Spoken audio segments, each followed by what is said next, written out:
Welcome to Sikhcast, brought to you by Sikh Research Institute, illuminating every path.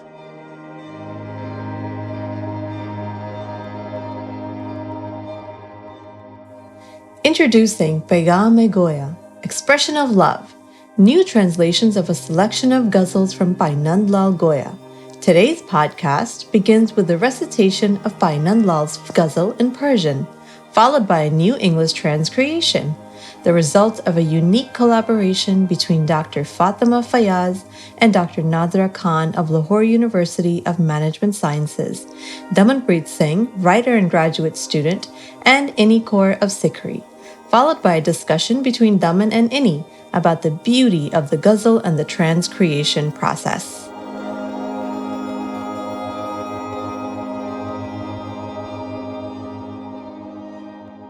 کسی به حال غریبان بینوا نرسد از آن که هیچ بدان کوی دلربا نرسد هزار خلد برین را به نیم جو نخرند رسیده ایم به جایی که پادشاه نرسد طبیب عشق چنین گفته است میگویند به حال درد غریبان به جز خدا نرسد برای روشنی چشم دل اگر خواهی به خاک درگه او هیچ توتیا نرسد به یاد دوست توان عمر را به سر بردن که در برابر آن هیچ کیمیا نرسد تمام دولت گیتی فدای خاک درش که تا فداش نگردد کسی به جا نرسد فدای خاک درش می شود از آن گویا که هر که خاک نگردد به مدعا نرسد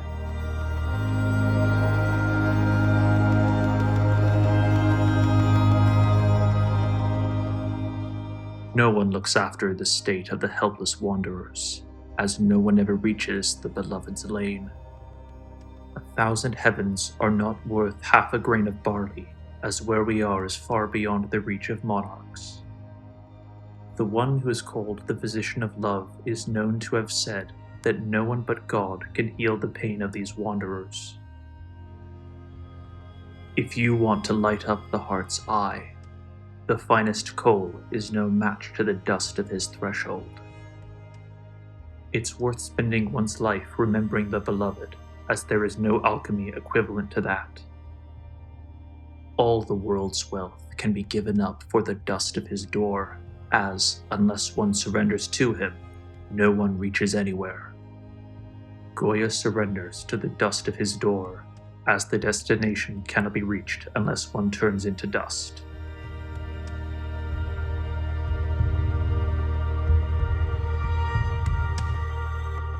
Guru Fateh Ji, this is Inni Kaur in conversation with Damanpreet Singh on Ghazal number 30 from the Bhai Nand Lal collection Divan-i-Goya.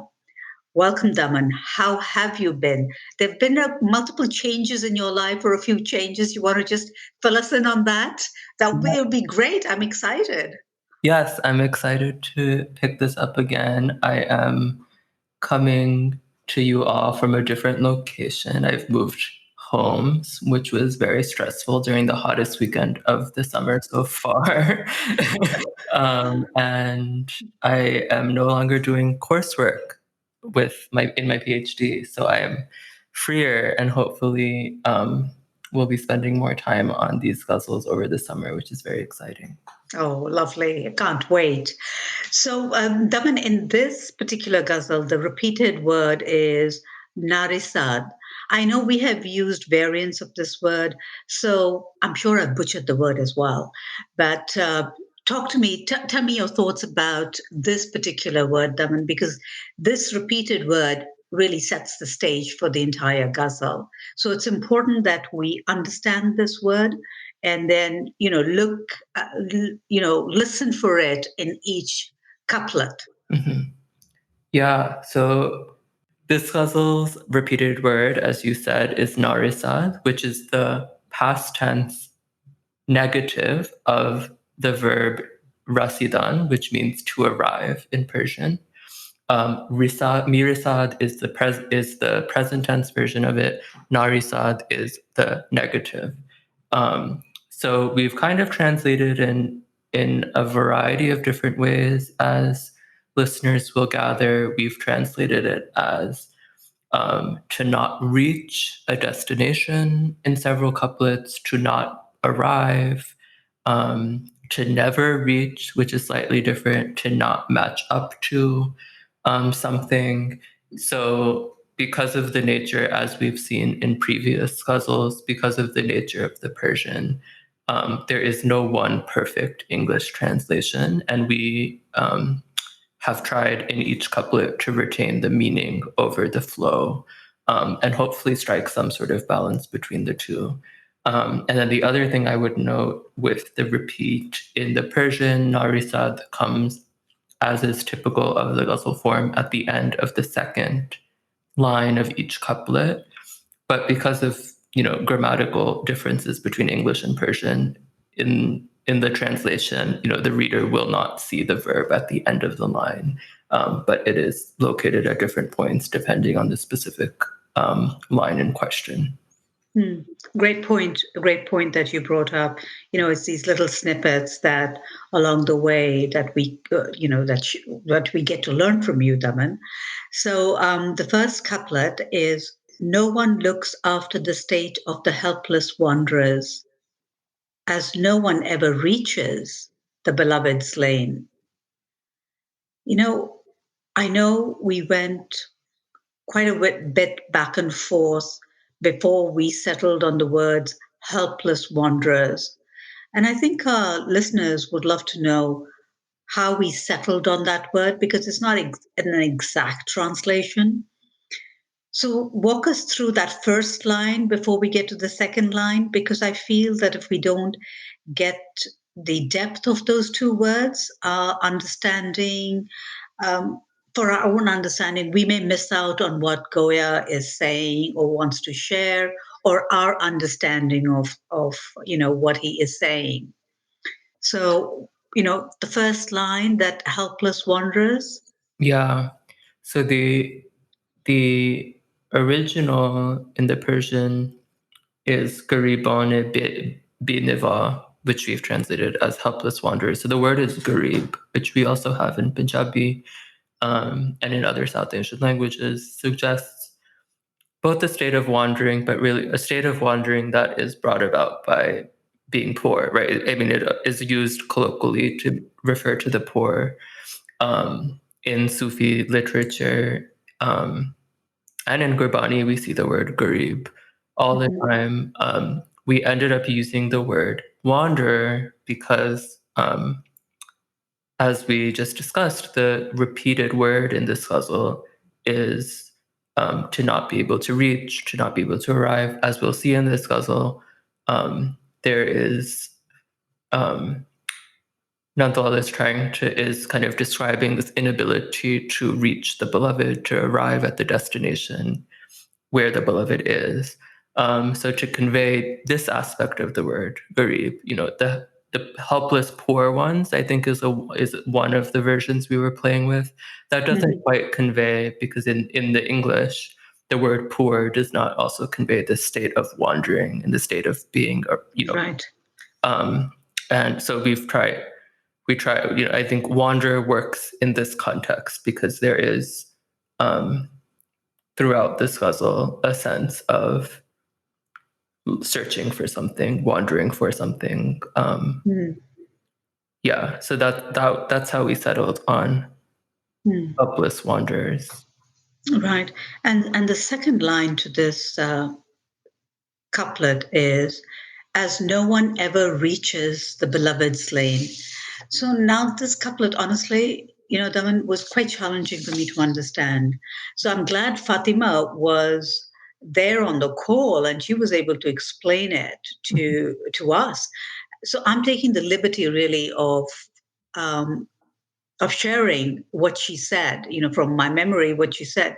So she tried to explain this to us. Think about it. So we've left our door, meaning we've left our house, and we are wandering and searching. But even if we were to get to the beloved's kucha, to the beloved's lane, there's no one there who will ask about us, like look after us or do anything, because actually no one ever reaches the beloved's lane or the land. So, when I thought about that, it seems to be a pretty lonely journey. It seems to be, um, you're walking and walking the imagery, and that this walk is really by yourself. There's nobody with you. It's a solo journey. And even if you get there, like we want to get there, there's a celebration. You want to celebrate with somebody, right? That have arrived. But there's not even that. So for me, this was, wow, the strength to walk towards the beloved must really come from within and with no expectations. Isn't that what love is? That you just love, regardless of the expectation. So, there was a lot of thought, while I was preparing for this podcast, I was thinking about that. I said, wow, this is quite intense. So what are you thinking about this, Ghazal, when the second line comes up in relationship? I don't even know whether if it's related to the first one. You're already in a state of wondering, there is nothing much that you hold dear to you. And no one even looks at you. Actually, everyone who thinks, mostly people, the world, when they look at these seekers, they pity them that they've left their home or they are searching for something, they're on a quest. Who knows whether they'll ever get there? So to me, that this particular couplet really spoke about a loneliness, and also very crystal clear about what love is, or at least. So it was a play over there, the loneliness, that there is a loneliness in love too. Where you love without that expectation. It is, I can attach to that.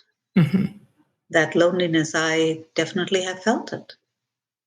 And as much as love is very much there, it really is, part of it is solo.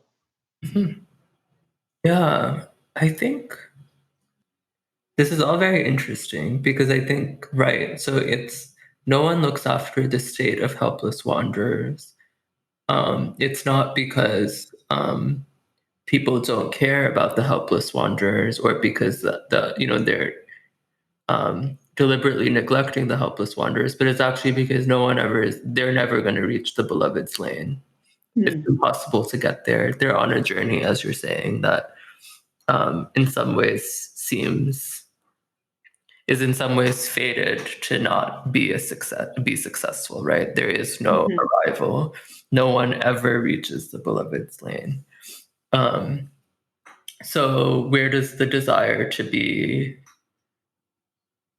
on the journey to the beloved's lane come from? What prompts one to be a helpless wanderer if it's that no one is going to look after the state of the helpless wanderer and that the journey is never going to be completed? Is, I guess, the question. And, the answer that you're giving us is love, which I would be inclined to agree with. I think it's interesting at the grammatical level that it is plural, gariban, it is multiple wanderers.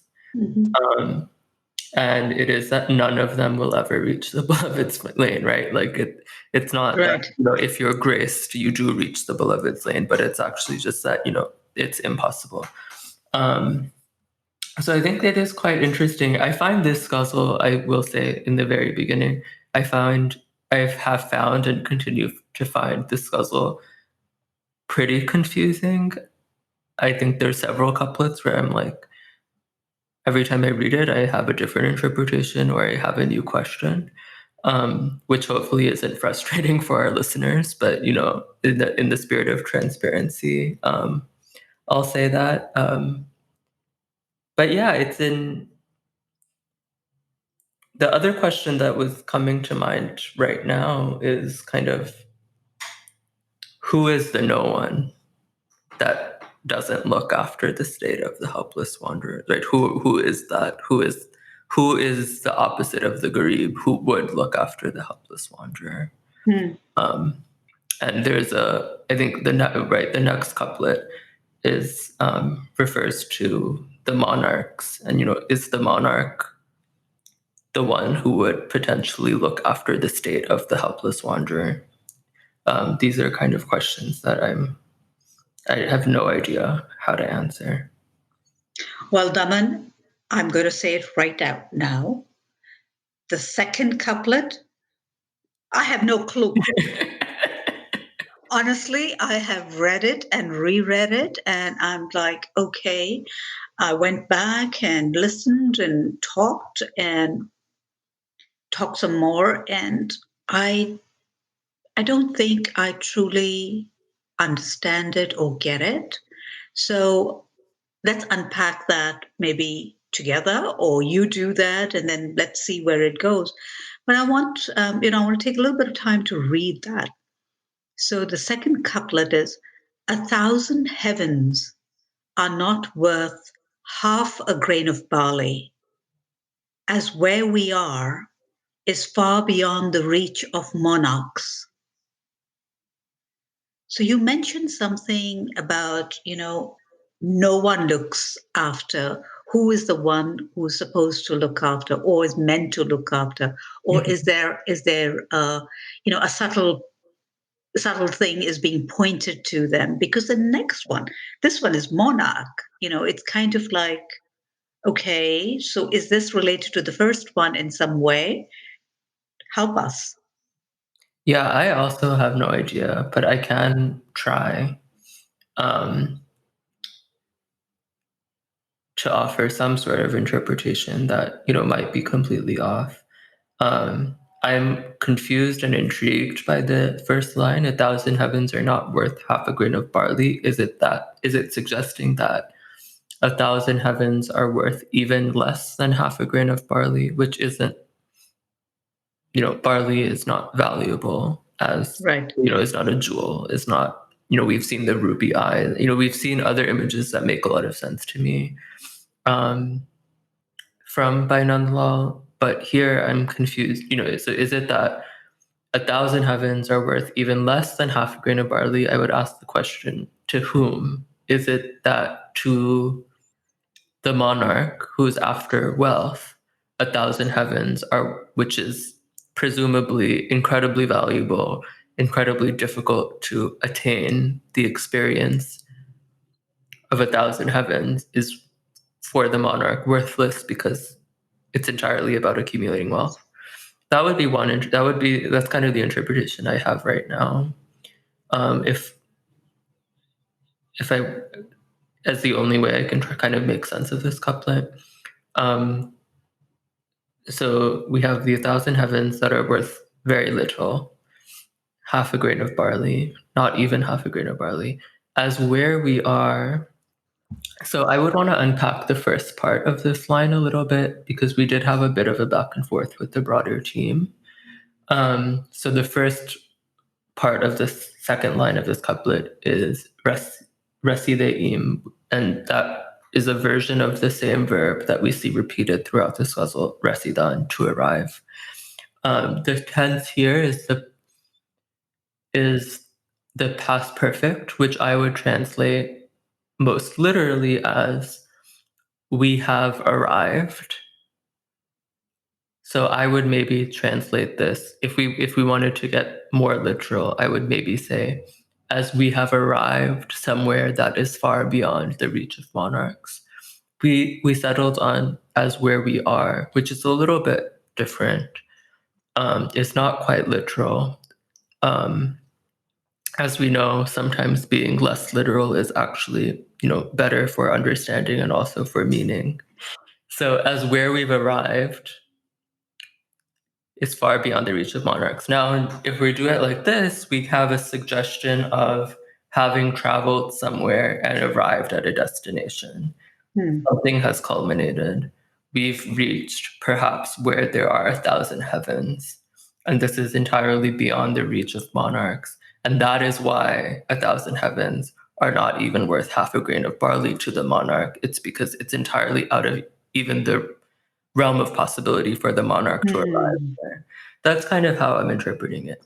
And that helps me kind of understand this is maybe a stretch. And if it is, tell me. But that kind of helps me understand, no, the first couplet, no one ever looks after the state of the helpless wanderers, is no one ever reaches the beloved lands. Who's the no one? Is it the monarch? Is it, and sub whatever you want in present day, in a time when we ostensibly don't have monarchs. But what is valued by whatever mainstream that you occupy? Yeah, I think so. It's like, and that to me was that when I said no one looks after the state, it was really the mainstream. Right. It is whatever is your mainstream right now, because they don't get it, and they're not meant to get it because it's going against the norm. And so therefore the journey for that wanderer is really quite lonely. Right. Because he or she is walking, there's no one to, I don't want to use the word cheer you on, but even a little bit of compassion or understanding. But also, you're never going to get that. I mean, with the wanderer, it's a stretch. The idea that a seeker has, if it is maybe get a glimpse Right. of something, and that's enough to keep walking. Right. But it's those glimpses that you really long for, and that's where you get your strength from. But to arrive at that, I truly get it, that no one ever reaches that. I get that. That's crystal clear to me. Mm-hmm. That would be such a stretch, and I don't expect anyone there, Yeah. And if I may, well, I think so. Right. So it's out of the mainstream. It's out of the norm. Throughout time, those who kind of are out of the norm are abandoned by society. That's in some ways something that certainly continues to happen. But I'm kind of curious because Gariban, if we wanted to translate the word garib most literally, which suggests wandering, would suggest one who's searching for the beloved, but also suggests one that does not have possessions, does not possess money, does not have material possessions, but also doesn't possess a job, right? Is not working the 9 to 5 or whatever, right? And I am doing a little bit. Obviously, the garib in Nand Lal's context is not the garib as we understand them today, but it is kind of this thing, this question of what happens to those who are not productive members of society. There is, so there's a way in which I want to read this in a way that I understand is not. Maybe not for this podcast, but there is a question here, because we have this language of what is it that holds value? A half a grain of barley has a particular material value in Nand Lal's context, continues to have some sort of material value in today's context. Maybe we wouldn't say half a grain of barley, but we don't live in a cash crops economy or whatever. But we have, there's an equivalent. I don't know, Bitcoin. I don't know, whatever we would say. But I'm kind of interested in this language of the poor and the language of value. Yeah. So we move to the third couplet. The one who is called the physician of love is known to have said that no one but God can heal the pain of these wanderers. Daman, I remember that this was a really interesting conversation that the four of us had on this particular couplet. Because if we wrote the word was doctor of love, it was like love was a sickness that needed to be cured, and therefore we needed to go to the doctor. Though there is a school of thought that believes that love is a sickness, and Fatima enlightened us on that. And she even told us, well, yes, love is a sickness in that school of thought. And there are remedies also written to cure this sickness, are also prescribed. I thought all of us got quite a bit of a chuckle out of that one. But kidding aside, we often read and hear that the seeker's pain, their longing, and their willingness to go through everything and anything is so intense that only God, or which I would say grace, can heal that pain. And even in that pain, it is when that pain turns into a sweet longing, when that pain becomes a sweet pain.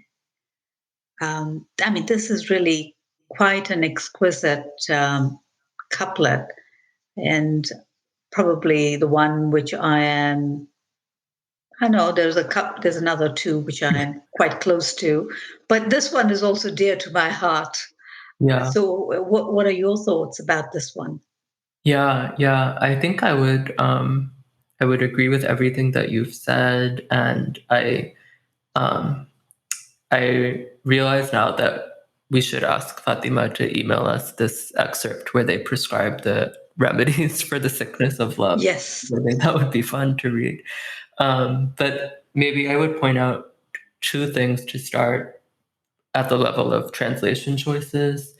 One that you've alluded to, the physician of love, the Biba Ishq is the original, quite literally the doctor of love. And for all the reasons you've described, we went with the word physician, which, arguably is not the right word. We, I think, thought about healer at one point.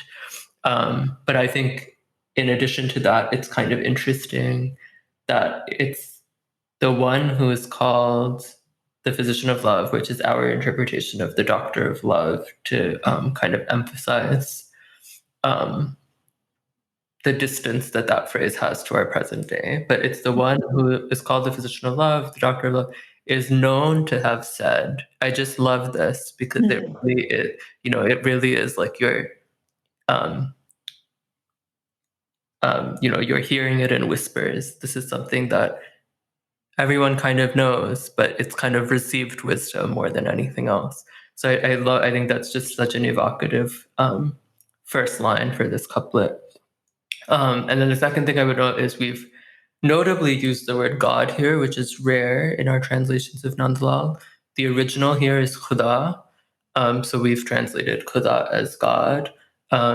As we've seen already in this ghazal, we've referred to the divine as the beloved, and the word in the first couplet that's used is Dilruba, which we've seen in other ghazals. But here we have Khuda, and I think that's notable because that's not often the way in which Nand Lal will refer to the divine. Yep, great. That was great pointing that out. So we come to now the fourth couplet. If you want to light up the heart's eye, the finest coal is no match to the dust of his threshold. Wow, Daman, light up the heart's eye. I just love that phrase. So to me, what this couplet is saying is that if you really want to see the radiance in the universe, then what you need is the dust of your beloved's doorway, or whoever you consider the divine, or I would like to say the beloved. But here, you don't even need to enter it. You just need to get there because it's on the threshold. So even the recognition, but there is a larger point here which I wanted to share with you. That is, even the recognition that I want to light my heart's eye is huge. Because that's not normal parlance. What we say. I mean, very few of us will even think of saying that I want the eye of my heart to light up. So I know these are metaphors, Daman, but these metaphors take us to a place, make us vast, make us think beyond our small self. And what does it even mean to want to light up your heart's eye? Yeah, I think maybe two things come to mind here, maybe. The first is, I think, right, like you're saying, in some ways this couplet feels like an answer to the question we were trying to ask earlier, which is, what's the point? If no one looks after the state of the helpless wanderers, no one even reaches the beloved's lane, what's the point? Well, maybe the point is that no one but God can heal the pain of these wanderers, right? In some ways, these two couplets is kind of answering that question. And the point is that the dust of his threshold is just going to light one's heart's eye up. It's going to bring beauty into one's life, right? In some ways, it seems like, we have the healing or the alleviation of pain and the introduction of beauty as two reasons, two answers almost to that question of what is the point of seeking this impossible destination. The second thing I would ask is, is it metaphor? I don't know if it's metaphorical at all. If you want, what I mean, if you want to light up the heart's eye, if you want to bring, because we've seen this in the ghazals of the past months, where there is this constant, and this is also, one of the things we see repeatedly in Gurbani, which is there's this constant desire, this constant longing and need to there's this way in which I'm thinking of the line in a previous ghazal where it's like, if you don't want to go to the school, go to the wine house instead. Right. There's this constant okay, move from your mind to your heart. It doesn't matter what the righteous pious ones say, right? I'm forgetting. I'm going to butcher all of Nand Lal's lines, but it's like, wait, he's going to come in your dreams, and he is going to give you a scolding. Right, he's going to put out the light in my heart's eye, but the joke's really on him. but so I would say, I think it's this kind of question. It is a metaphor insofar as you're bringing light into your heart's eye, but I think he's quite literal here in some ways, right? This move from the mind to the heart, which we see throughout the ghazals. And then the last thing I think I find fascinating throughout this ghazal is here we have kind of this value comparison. The finest kohl, which is going to make you beautiful, physically beautiful, is perhaps even going to ward evil eye away from you. It's no match, and the word here is narisad. The kohl does not even reach the value of the dust of his threshold, which, as you're pointing out, it's not even entering anything, it's simply the threshold. Yeah. Daman, that surma, which is that kohl, is the finest surma. It's quite expensive, right? And you just need a little bit, but it is, and this is the finest of that, right? So even that, so that comparison is very much there. What you were talking, which was that half a grain of barley, and the 1,000 heavens was happening there too, and here too, some sort of a comparison is happening. So we move to the fifth couplet. It's worth spending one's life remembering the beloved, as there is no alchemy equivalent to that. Now, this is my understanding of this couplet. I'm going to break it down. Like, there is nothing greater than remembering the beloved. It is worth spending your entire life in this remembrance, and that there is no process other than remembrance that can take something or someone which who's very ordinary and make that person or individual become extraordinary, except teri yaad, your remembrance. So, in Barney, in Gurbani also say, is that remembrance is what's going to take you across. It is, sing the praises, remember the divine. And here too, it is that your entire life, it is worth spending your entire life in that remembrance of your love. Um, I know there's a lot more in this couplet, Daman. I mean, there's a comparison again being made as there were comparisons made in the previous couplets. So walk us through this, please. Yeah. Maybe the first thing to note is that the word being used for beloved here is dost or dust. We might translate as friend. We've translated here as beloved, which I think is more accurate in this context. But that's worth noting because this is now the third way in which we've seen the beloved referred to in this ghazal. We started with Dilruba, which we also translated as beloved, but literally suggests one who steals one's heart away. We saw Khuda, which we translated as God, and now we see Dost, which we translate as beloved. So that's just something that I would note. I think it is interesting, like you're pointing out, that we keep seeing kind of the metaphors he's reaching to here are metaphors of comparison. I'm going to say that again. The images he's reaching for in this ghazal seem to be kind of these images of comparison, the coal and the dust, the thousand heavens and the barley, and now alchemy, which of course suggests transformation, which suggests something magical is happening, perhaps even like fictitious and impossible, right? In the kind of popular understanding of alchemy.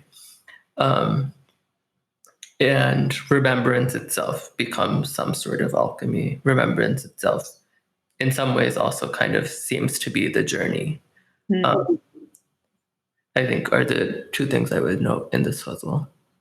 Yeah, it is. The lovers always say, if I die in your remembrance, life couldn't get any better than that. There's nothing sweeter than that.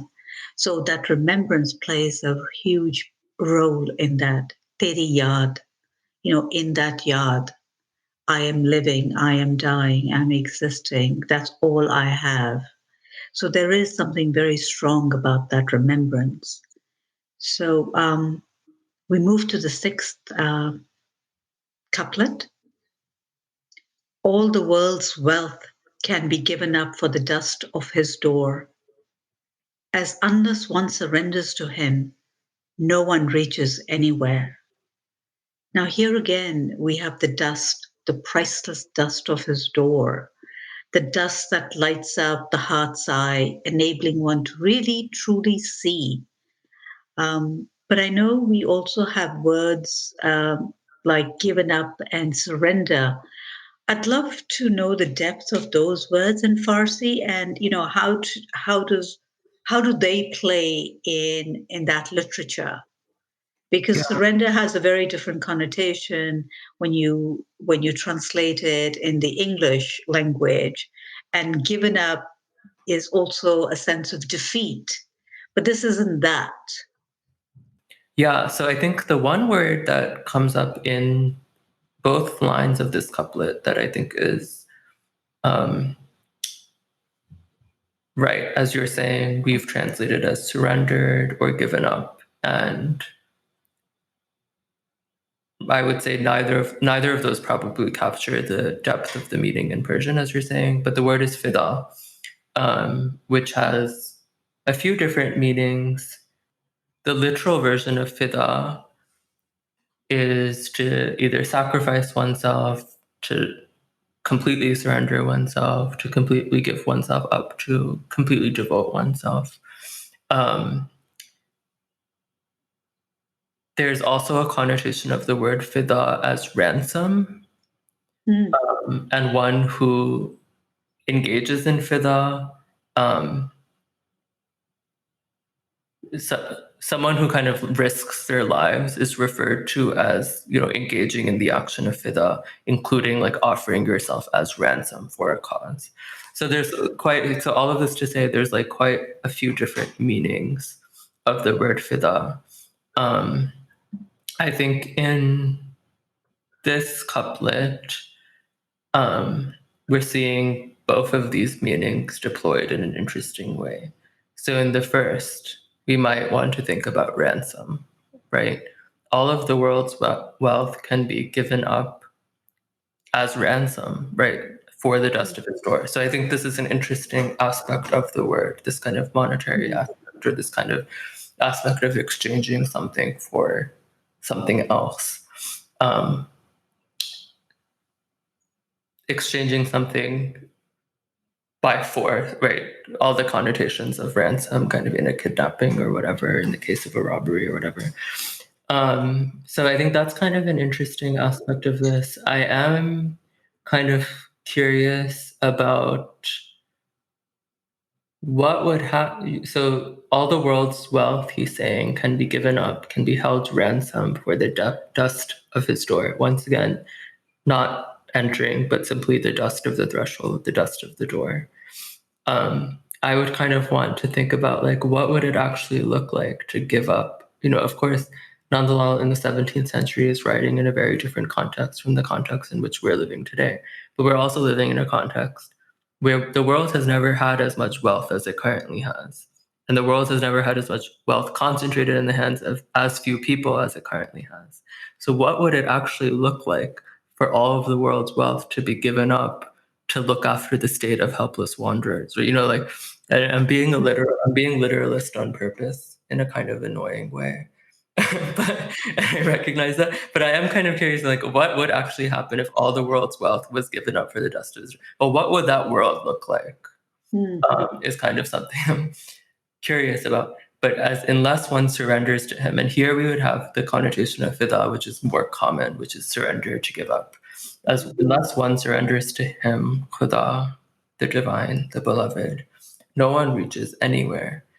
If I can be like literal for one more second, I'm kind of interested in, it's not simply now that no one reaches, you don't reach the beloved's lane, but it's actually that you don't reach anywhere at all. You reach no place. I have no idea what that means, but I'm like really interested in this. Well, you reach no place because you really are, there's no home. Home is actually when you have surrendered and you've gone within and you have arrived within. So unless that doesn't happen, you will always be wandering. That sense of कि मैं पहुंच गया, when there is something you have connected with within yourself or something there, the anchor when you have found that. And that only comes through surrendering, that it's not outside, it's within. And that realization is when surrender takes place. After surrender takes place, you realize that there is actually no place to go but to look within. And until that surrender hasn't happened, no one reaches anywhere. You just keep going round and round in circles. You're spinning. You literally are spinning from point A to point B and looking, and you're not settled. You're in this turmoil. You're in this confusion. You're in this state of the desires up and down pulling you, everything pulling you. So that's that you reach nowhere. I mean, that's the way I interpret it, because to me that part was a lot clearer. because we are on this journey. We are walking. We are the helpless wanderers. We are the and then in that the previous one, the entire life is worth spending your entire life in the remembrance of the beloved, and there's nothing that can equal that. And that's when transformation takes place. You get changed, and I can give up the world's wealth if now that I've experienced a little bit of it. The world's wealth means really nothing to me for that dust. And then it's actually when within that freedom that you get, and that's freedom to fly, when you're no longer bound by even your desires or anything that holds you, because you in some way are complete. Mm-hmm. And until you're not complete, you're just spinning. That sense of being, you don't need anybody else to complete you. You're complete within yourself. Mm-hmm. There's a great sense of freedom in that you're not dependent on anything or anyone or any thought. Nothing is holding you. Whether it's raining or the sun is shining, whether you have 4 meals or 2 meals or 1 meal, or what you wear, nothing. It just goes. Mm-hmm. Maybe this was a little bit much more than we wanted to talk about that the sixth the couplet, but the story about us always, we go off on a tangent on one thing, it goes from here to there. So let's come to the last one, which is really the culmination, I feel. Goya surrenders to the dust of his door, as the destination cannot be reached unless one turns into dust. Here, his humility in surrendering to that dust of his door. But this is not surrendering to him, to his beloved. This is surrendering to the dust of his door. So which speaks to me of that utter humility, the negation of all one's desires. But then this is not being worthless, right? We always think, oh, when you surrender, you become worthless, you let people walk all over you. But this isn't that. This is giving up everything is because there's a deep knowing within you that in giving up or in surrendering, one is receiving something far greater, which is unimaginable. And Goya knows that there is something there, and he yearns for that, and he wants to experience that. And that's why that's one of the reasons why the surrender is a sweet surrender. In Gurbani, we have this charantul, the dust of the Sats and good speed, which means we yearn for the company of the truth seekers, so we too may be uplifted. Mm-hmm. So here he is surrendering to that dust of his door, and knowing fully well the only way to really surrender to the dust is actually to become dust. Yeah, so I think this couplet, right. So this couplet is very, very, very interesting to me, because we have two things that are different in this couplet from previous ones in this ghazal. We have Goya himself surrendering to the dust of the door. Mm-hmm. The literal translation would suggest, so we have the word fida for surrender again, which we've seen in the previous couplet, but it's mishavad, which suggests, the verb is mishavad, which suggests that one is becoming. So Goya surrenders to the dust of his door is how we've translated it. If we wanted to get really literal, we might say something like, Goya is becoming, how might we say this? Goya is becoming sacrificed to, or Goya is we would maybe, and I don't think English really allows for this, but there is a sense of like, this is a state of becoming, not a state of being. So I think that's kind of interesting, especially in light of how you were kind of understanding the Ghazal Inni. Is kind of there is this kind of it's a culmination, it's a becoming, something is Right. kind of happening in this couplet that hasn't quite happened in the previous couplets yet. Of course, part of this comes from the Ghazal form, which necessitates that Goya has his pen name in the last couplet also. But there is a sense of kind of culmination of it, of something becoming sacrificed to something. We repeatedly have kind of seen this in the Ghazal, where it's what is the destination? It's the beloved's lane, it's the beloved's threshold, it's the beloved's door. You know, there is this kind of it's the completion of the journey seems to just like lead to another journey that we can't quite glimpse except at the level of the door. And yeah, I think it's a really powerful couplet. In the first one, it says, "No one ever reaches the beloved's lane," and here, and the last one, again, it is, "As the destination cannot be reached, but unless one turns into dust." So there is that hope. Right? Yeah. So that to me was really interesting. Yeah, I think that's really important to point out, because right, we have, going through the Ghazal again, we started with "No one ever reaches the beloved's lane." At some point, we got to, unless one surrenders to him, no one reaches anywhere at all. And here we have something a little bit different, which is that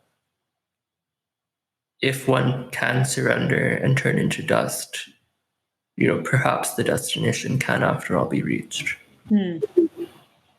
Yeah. So I found a little bit of hope in the last couplet. There's a possibility, and that is when you become the dust, because dust mingles with dust. Am I ready? Are we ready to be that? Because dust is nothing, right? There's no desire, there's nothing, there's just, yeah. Right. Dust is nothing, but it's also, worth more than the finest coal and all of wealth, right? Right. So, this one was very thought-provoking. This wasn't one of those, aha, I love this thing. This Bhai Nand Lal made us work on this one. Yeah, it's quite different if listeners listened to the previous Ghazal 25, which I think, is very, I won't say any of his ghazals are particularly intuitive or easy, but, it was that ghazal especially kind of, I think we even said this in the podcast, it kind of felt like a very intimate kind of love letter, right? Where there's a lot of kind of very beautiful images. There's a lot of kind of description of the physical beauty of the beloved.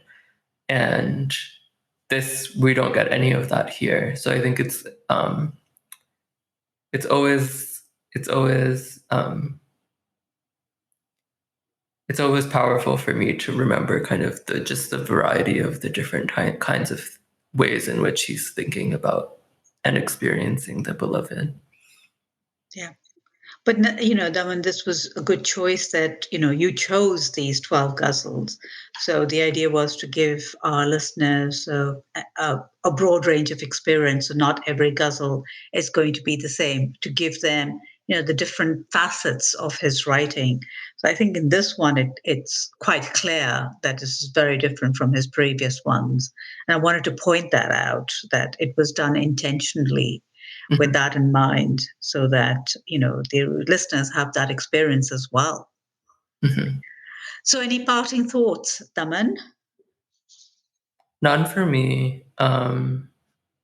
This is a ghazal that, just to reiterate, it does feel like, if I were to revisit it in a couple of weeks, I might interpret it in an entirely different way. We've probably said this in every podcast we've done so far, but it is one of those things that's really true, where it's, and I think especially, but the conversation we had today, it is quite difficult sometimes to even figure out how to get started with an interpretation. Right. I always, when I translate for myself, and this is just purely meant for myself, I don't put that out. I begin with, like, I am Goya, and I'm doing this like, all the world's wealth can be given up for the dust of his door. I would translate this, I can give up the entire world's wealth for the dust of his feet. As unless I don't surrender to him, I will reach nowhere. Because that to me makes it very intimate. I get it instead of, and that's what I do with everything. And then I do whatever I need to do. But the first round is always, it's like, it's you and I. This is a conversation. I need to understand. I need to get in. Like, what are you thinking? How are you phrasing it? And then I look at the grammar and everything else. But for the first round, it really is just an outpouring. Tell me. I asked, the author, tell me, what are you saying? Is this what I'm hearing? Because this is what I'm hearing. So I always keep the first part because I go back to the first part. That's, to me, is probably far has greater depth than every other translation, because then in the translations I become a little rigid. I become, what will the world say? Will they understand? But the one which I do for myself, it just flows, and it's just, and to tell you the truth, I really don't care whether it's right or wrong. It's for me. Yeah. I mean, I think that's an important thing because, for example, right, the way in which there are kind of several interpretations at play of the first couplet with the state of the helpless wanderers, and I do think that all of the interpretations are kind of valid, and yeah, I think that one of the lessons that I definitely learned, especially working with Fatima, who has both the most knowledge in Persian and specifically Persian literature of the four of us who worked on this project, is, she would often see our first draft of the translation, and she would say, this is much too literal. And she would, I think, emphasize for me the need to remember first and foremost that we need to think about language maybe slightly different when it comes to a ghazal, when it comes to a poem, than we would if we were like translating an essay of some sort, where it really is about flow and it really is about meaning. And there are like certainly multiple interpretations that are possible and all valid. So I think this is both a reminder to myself that, like, if I revisit this, certainly I'll like have another interpretation of something, but also to the listeners, right, who are coming to these ghazals and kind of hopefully lingering with these ghazals and kind of coming up with their own interpretations and trying to understand all of the different meanings that we might get from any given ghazal. Yeah, true. I mean, there's so much to learn, share, enjoy, mind stretching. Everything is happening with these ghazals. And, I know I speak for myself, but I think I can speak for you on this one too. Both of us are loving every moment of it. I mean, there's nothing like glutton for punishment, right? And here we are, true to form, I don't even know what time it is in the evening. And here we are absolutely glowing with, talking about Bhai Nand Lal as if he is our best friend and we know him intimately. So, but that's what the ghazals do. And I think that's what they are doing to both of us. I know I can safely speak for you on this one, Daman. Yeah. And as always, we both look forward to feedback and comments and reactions from people who are listening in. Yeah. Thank you so much for tuning in. Until next time, Guru Fateh. And Daman, good night. Good night.